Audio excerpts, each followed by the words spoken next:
Oh, hey, GOPO people. How's it going today? This is the lesson that is going to be due. The information on this lesson is going to be due on Thursday at 8 a.m. And oh, that is my alarm. So Thursday at 8 a.m. One thing I need to tell you guys is that now that we're back in session in the classroom, just a few things are going to change. So everything's going to still be due on Tuesday and Thursday at 8 a.m. The big difference is instead of having live Google Meets on Tuesdays and Thursdays, I'm going to post a lecture at 8 a.m. each Tuesday and Thursday. That's what we're going to do until forever or until we go back out of the classroom. And this counts for red students, blue students, and MyRock Online students. The other thing that you need to know is that on Thursdays from 5 until 6 p.m., I'm going to be offering a question and answer session. And that'll be on Google Meet, and that'll be live, and we'll actually be able to talk to one another. There is don't forget about the ACT review sessions, which are on Fridays at 11 a.m. and at 1 p.m. And and so you should have gotten an email from Mr. Bussell for that. If not, here is the Google Classroom code that you can go ahead and join the Google Classroom and be ready. It is MOHTXJM. Really want to push you guys to do that. So we're looking at our unit exam on Thursday the 28th. And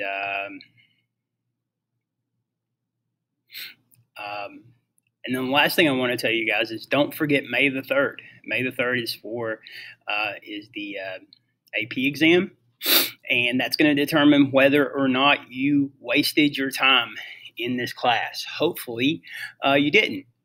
Remember that if you pass the AP exam, you get a 3, a 4, or a 5. That means you get college credit. If you get a 1 or a 2, it means you do not get college credit.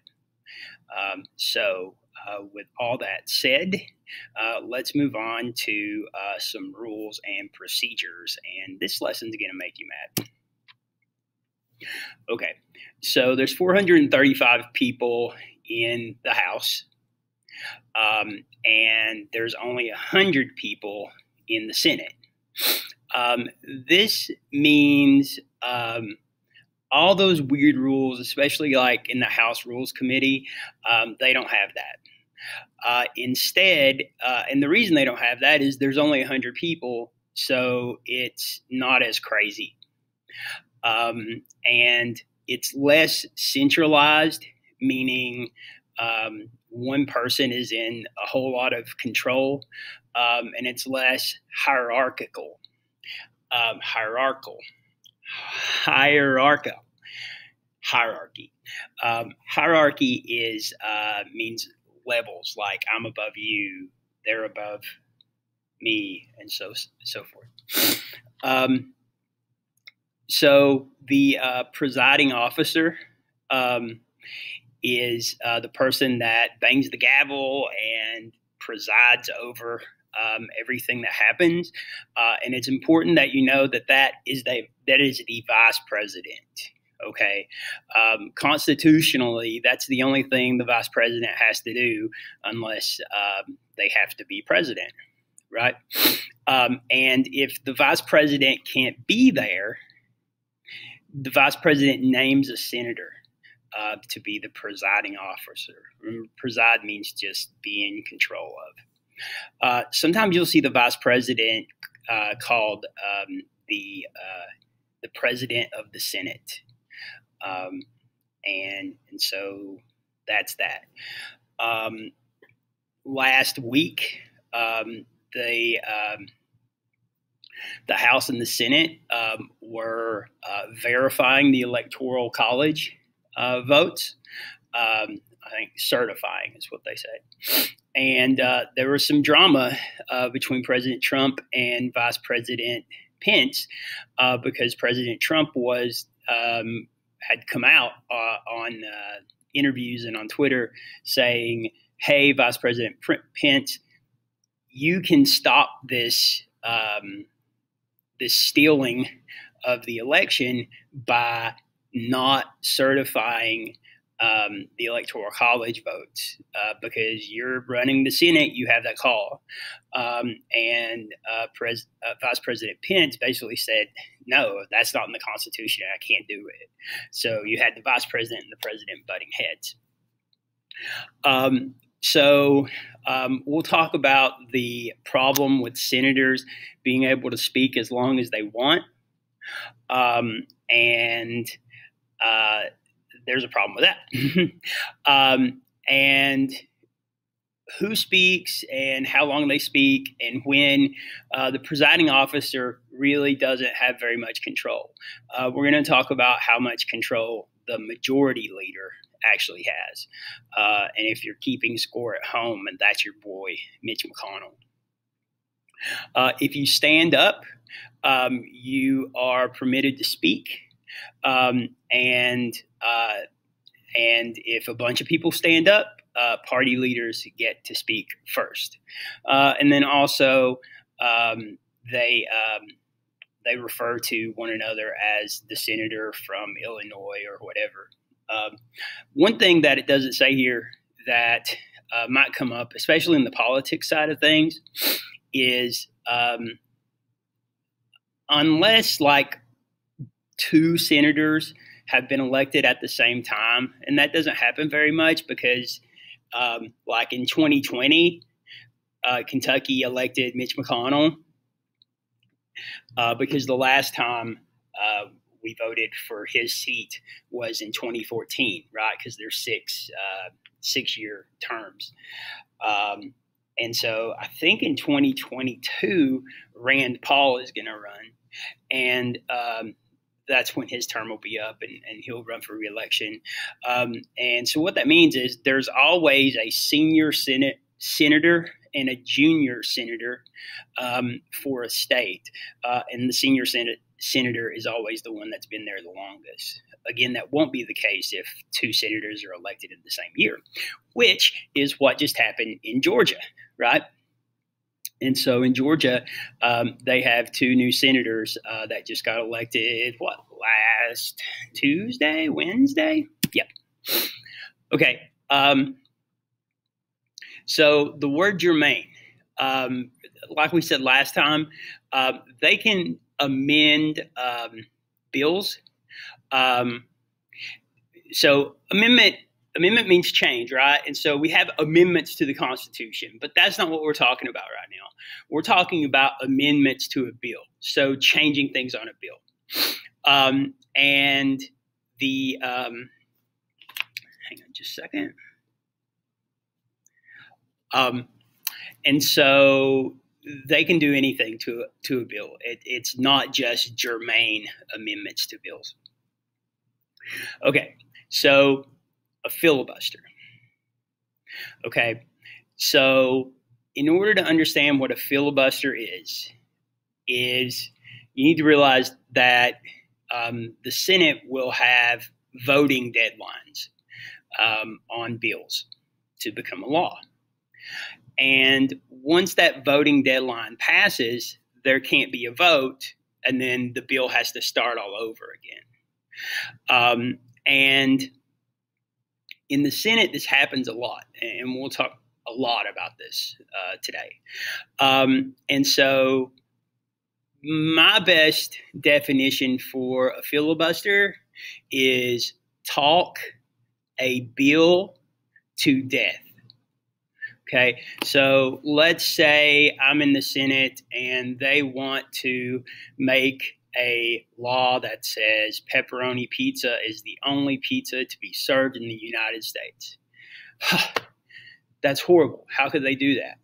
So I stand up and I say, hey, when is this voting deadline? And they're like, it's tonight at 8 p.m. And so I'm like, okay, talk. And I talk until 8 p.m. 8 p.m. comes and goes, and we can't have a vote on that bill. And so now that bill is dead, and it has to start all over again. Okay. Another thing, I think it's in this PowerPoint. No, it's not. Today, filibusters don't happen a ton because a lot of times senators can kill a bill just by threatening a filibuster because the people who propose the bill realize that they're just going to be wasting time. So somebody will say, hey, I'm going to filibuster this. And basically they'll go back and the other side will go back and try to fix the bill so they can vote on it. And there is a vote. Okay, so let's talk about Strom Thurmond. Okay, Strom Thurmond has the longest filibuster ever, and you're going to say, "Wow, what a cool dude standing up for his beliefs and talking for 24 hours straight." But the problem is he did that for the first Civil Rights Act. I think it was 1954. And so we know that there was a Civil Rights Act of 1965, which did pass. But basically, Strom Thurmond said, black people don't need to have rights. That's kind of ridiculous. And so he stood up and read the Bible. And so the thing about the Bible is, Jesus loved everybody and thought that everybody should have the same opportunities. I don't think that's a controversial thing to say. They get a 5-minute break for each hour that they can go and pee. And we still do have filibusters from time to time, but mostly we have threats of filibusters. Today, if there is a filibuster, excuse me, it's a big deal. And basically the senator does the filibuster to get attention. And we've seen that for women's rights. And Rand Paul did one for, I think, taxes. And probably the most famous one that's happened recently is we know filibusters are in the Senate, but there's one person in the House that can kill a bill by talking it to death, and that's the Speaker of the House. And so a few years back, Nancy Pelosi, the current Speaker of the House, stood up for 8 hours, which is quite a feat because she's like 140 years old. And she filibustered the Dreamers Act. And let me try to remember what Dreamers means. It's deferred. It's like basically what the Dreamers are is people that came to the U.S. as kids and they didn't really choose to come to the U.S. Illegally. So their parents bring them over here illegally, and the DREAM Act is to let them be treated more like citizens, like get college degrees and things like that. Let me look up the DREAM Act. Come on. Okay. Oh, wow, I'm way off. It's development, relief, and education for alien minors. And basically, it's giving them residency and treating them more closely to senators. So any senator can filibuster, and in the House, only the Speaker can filibuster. Okay. When it comes down to the Senate, they have to have unanimous consent to limit the amount of time a debate can happen and stop the rules. That doesn't happen, right? Because we can't get two parties to agree on anything. Any senator can place a hold on a bill. And basically that is, okay, we need to pause and do more research over this. Sometimes that's the case. Sometimes they just want to stall, right? And you definitely need to know filibuster. That's probably the biggest thing that needs to come out of this lesson for you. But the other one is cloture. And cloture is the filibuster killer. And so if there's a filibuster going on, as long as we get 3/5 of the Senate, okay, which that's a little bit over 25, probably like 30. That math should be easier, right? But if you have 3/5 of the Senate that says, hey, let's get rid of this filibuster and let's talk and vote, then it goes into cloture, and any senator gets to talk for up to an hour, and then they have to vote. So a filibuster can't come back again. Don't worry about this Rule 22 thing. Yeah, it won't come up, I promise. And then the other thing, well, there's some other things, but the other thing about the Senate is so the House is more like domestic stuff, right? And you can remember that because the word domestic actually means house. And so domestic meaning stuff that goes on in the inside the country, and then that's the House. And then the Senate is stuff that goes on outside the country, even though they work on inside the country stuff too. And the House, they also do outside the country stuff too, but this is their primary focus. And so the Senate is going to represent the states and represent the United States on a global scale. And we need to know that anytime the United States makes a treaty, it has to be approved by the Senate. And anytime the United States sends an ambassador to another country, the Senate has to approve it. And anytime the United States accepts an ambassador from another country, the Senate has to approve it. And on all of these situations, the president's going to propose these things, and it's going to be up to the Senate to approve them. And I have a really fun example of this. So after World War I, Woodrow Wilson, he was the president, and he signed all this legislation and this international at this international conference to basically start the League of Nations. And the League of Nations was basically most of the countries in the world promising they won't go to war. And everybody's like, yeah, oh man, Woodrow Wilson, that's such a great thing. We're so proud to have you as president. And so it's this treaty that we signed with everybody. And then he rolls back up to the Senate, and he's like, hey guys, here's this treaty I made. Go ahead and sign it. And Senate was a different party than Wilson. And they're like, no way. And so we created the League of Nations, but the Senate's like, and it was an agreement for the whole world. And the Senate's like, no, we're not going to let you do that. So the Senate didn't even ratify something that was that important for politics. And later it does get approved. But it's so funny, we invented the League of Nations, and then at the end of the day, we weren't allowed to join it, which is a hoot.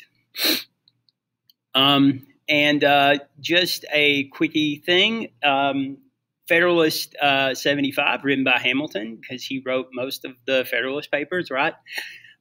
He said that the Senate has got to be the foreign affairs chamber because there's more continuity. And the word continuity, the root word is continue. And continuity means the same for a certain amount of time. And so for what this means is the Senate has terms of 6 years, whereas the House has terms of 2 years. On top of that, remember when Hamilton wrote this, that senators were not popularly elected. Senators were appointed by state governments. And because of that, they're more likely to stay in those positions. Senate Foreign Relations Committee is really big and really important. And basically, the Secretary of State, the President, and the head of the Senate Foreign Relations Committee are the three people that really make foreign policy, and then the Senate votes on it. It's the Senate's call. Okay, so we're going to talk. We're not going to go through everything about a bill becoming a law. That is something that will happen, trust me. But we're going to talk about some things that do happen when a bill becomes a law. So you can only be a member to introduce a bill. They call you the bill sponsor. And so for you to introduce a bill and say, hey, here's a bill. I want it to become a law. Let's vote on it. You have to be a congressperson or a senator.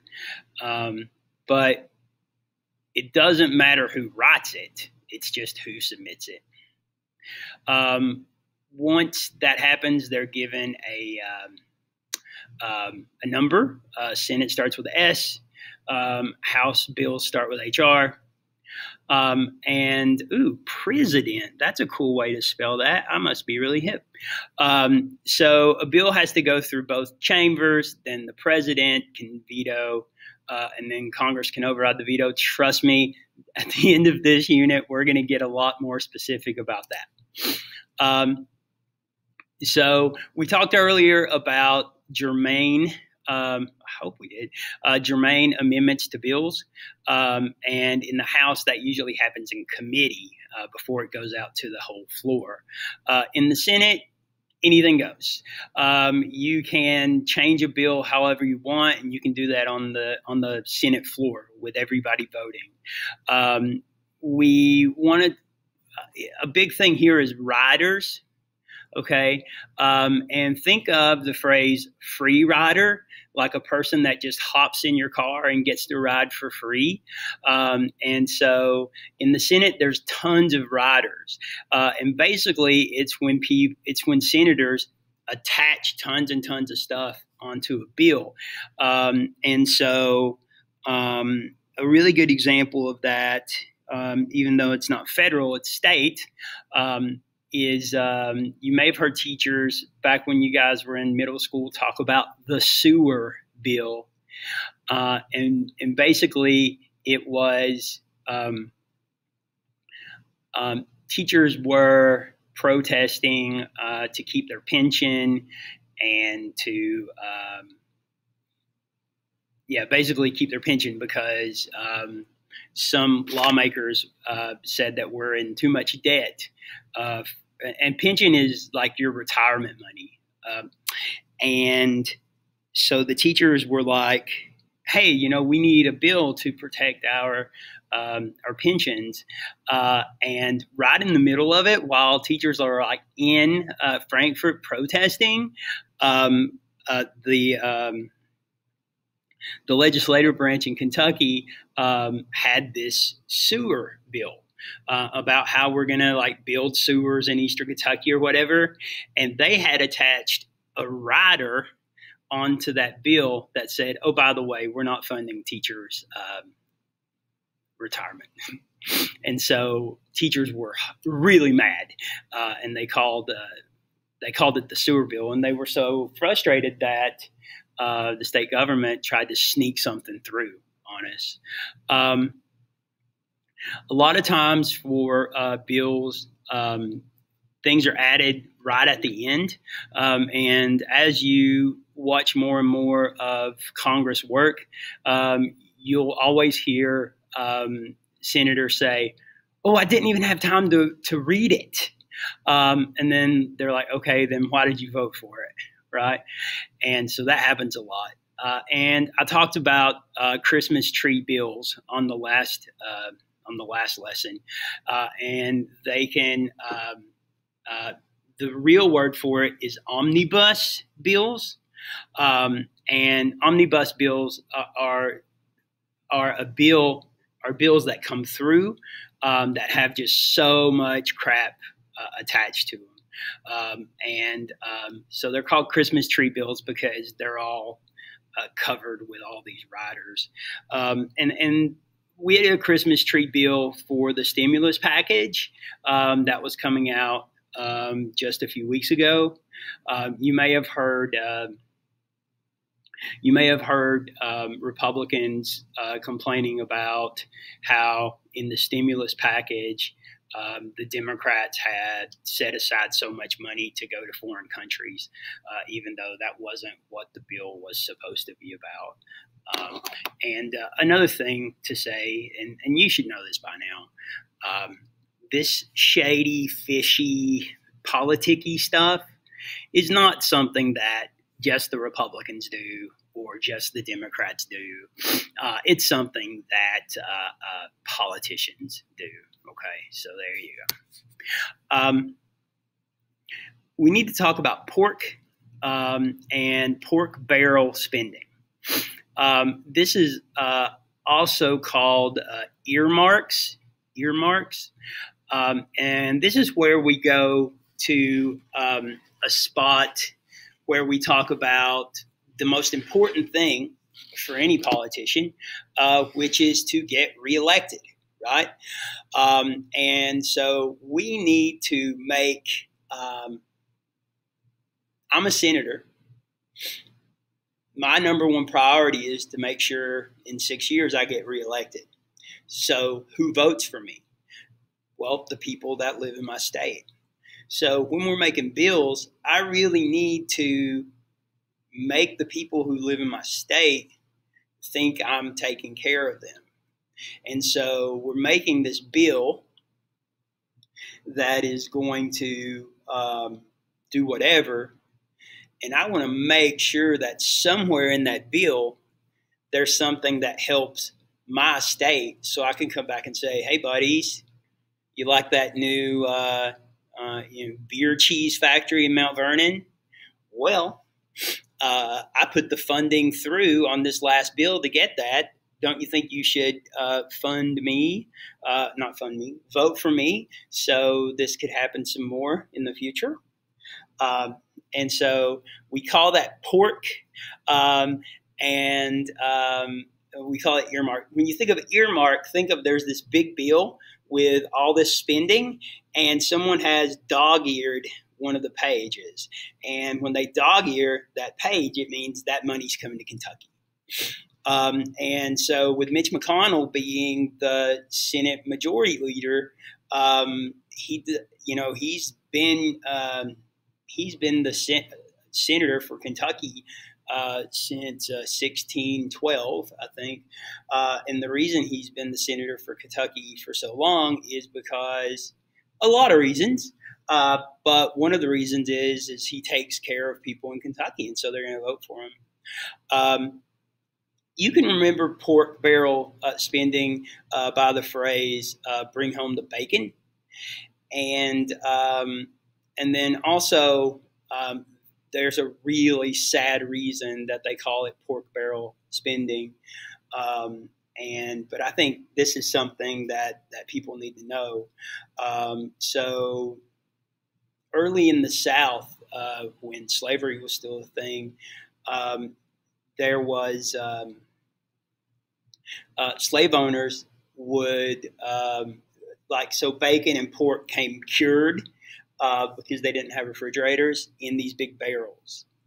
And so what the slave owners would do is they would take this big slab of bacon out of the barrel and put it on top of the barrel. And then they would have two slaves fight for the bacon. And whoever won the fight got to take the bacon home to their families. And so hopefully you can see that pork barrel spending comes from the idea that was porks on top of a barrel. And instead of like literally fighting like the slaves had to do, the senators and the House members are figuratively fighting. They're arguing. There was a military bill that if you vote against, then you hate the troops. And Senator Ted Stevens placed a rider on it to build a bridge that didn't really matter in Alaska. And so that's smart, right? Because people in Alaska are going to be happy. So as far as earmarks go, the Senate Appropriations Committee, remember to appropriate is to send the money out, decide who gets this, who gets that, who gets this, to appropriate. They banned earmarks in the Senate, and Trump has not been able to bring them back yet in the Senate, but they're still a thing in the House. So we'll talk more about committees and subcommittees on the last lesson of this unit. But basically, the Senate Majority Leader looks at a bill and decides it's going to go, what committee it's going to go to. And in the, my lights went out. I'm dark. Can you still see me? Let me turn my lights on.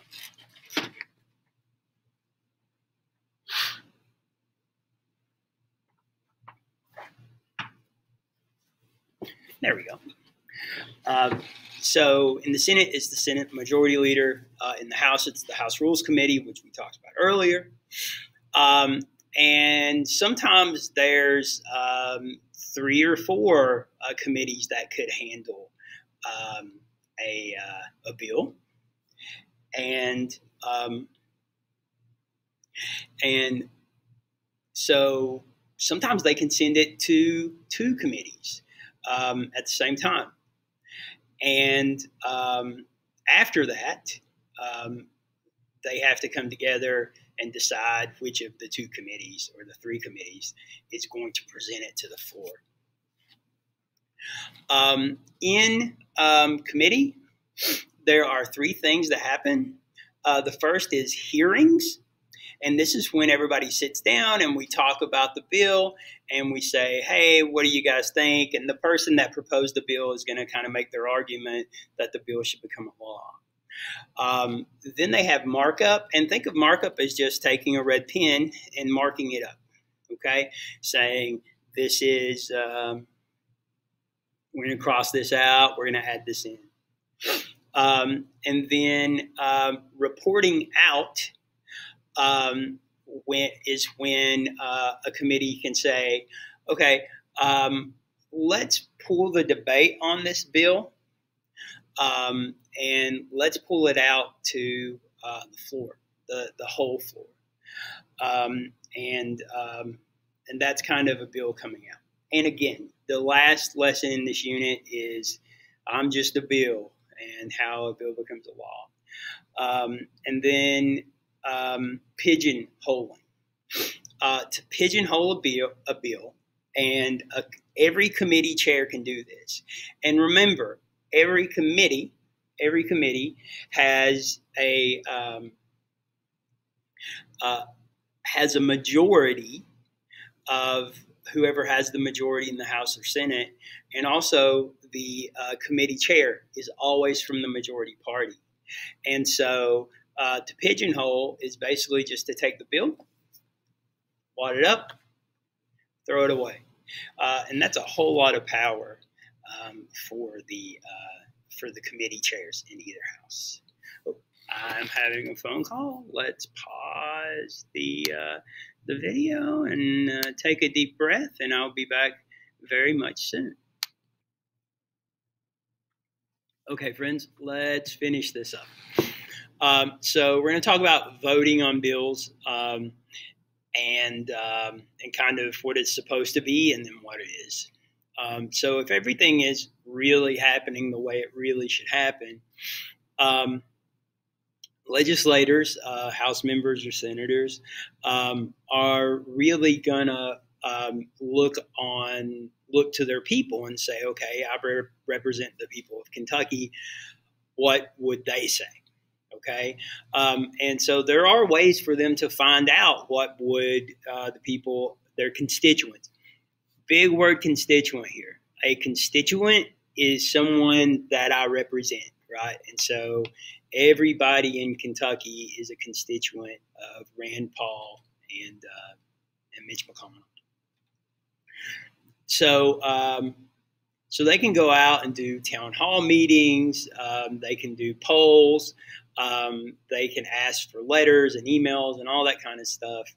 And so, this is the most democratic, but this is also the way that's going to make you look better, right? And the whole point is to look better in front of your constituents, because your constituents are going to vote for you. Okay, but the truth is, they tend to vote in a way. A lot of times they vote for what they think, right? They don't even go back to their constituents. And then a lot of times they will vote for a bill or against a bill because they're returning a favor of someone in Congress. It's kind of, you scratch my back and I'll scratch yours. And then partisan, hopefully you know partisan means party-based. And that's why when you see anything that goes down in the Senate or the House, it's pretty much half people vote for this and half people vote for this. All these people are the Republicans and all these people are the Democrats. Sometimes that doesn't happen, but golly, it happens way more than it doesn't. And party leaders, especially the whips, right, they expect it. And what happens if I don't? Well, if you make enough people mad in your party, they can just drop you. And by drop you, I mean kind of shun you and ignore you. Okay, log rolling. Log rolling is the term where people go around and they say, hey, will you vote for my bill? Will you vote for my bill? Will you vote for my bill? And basically everybody says, okay, but what can you do for me? And they'll say, well, I have a bill coming up on transportation. Will you vote for mine? And it's definitely, like I said, I scratch your back, you scratch mine. And then we're going to talk about the two models of representation. The first one is the delegate model. Okay. And the way you can remember this is to delegate means to pass out, to give everybody. Right. And so basically this is the legislator saying, I'm going to listen to my constituents. I'm going to delegate my power to them. Okay. A good quote for this is, we didn't send you to Washington to make intelligent decisions. We sent you there to represent us. And you can kind of see that, in the most democratic situations, that's how it is. So there's substantive and the descriptive representation. And basically that means for substantive, it's I want to represent a group within who I am representing, like it could be women or it can be business owners and things like that. And then for descriptive, it gets even more specific. And it's not just what the constituents are thinking, but it's also things that make the constituents different.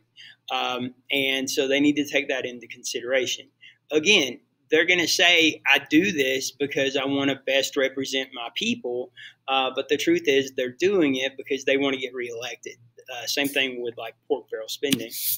And the last thing we're going to talk about is the trustee model and the Politico model. And trustee is super easy to remember. Just remember trustee, trust me, okay? And this is, hey, you guys elected me, okay? You trust me, right? Shut up and let me make decisions, okay? That's going to happen a lot more in the Senate than in the House because the senators only have to worry about getting reelected every 6 years, whereas the House has to worry about getting reelected every 2 years. So they're going to worry a lot less, or they're going to worry a lot more in the House. And this is a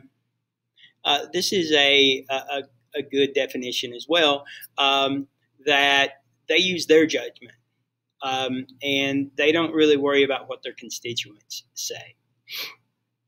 Now, if you do that too much, and especially if your constituents are really against something, then you're probably not going to get reelected. And remember, that's your job.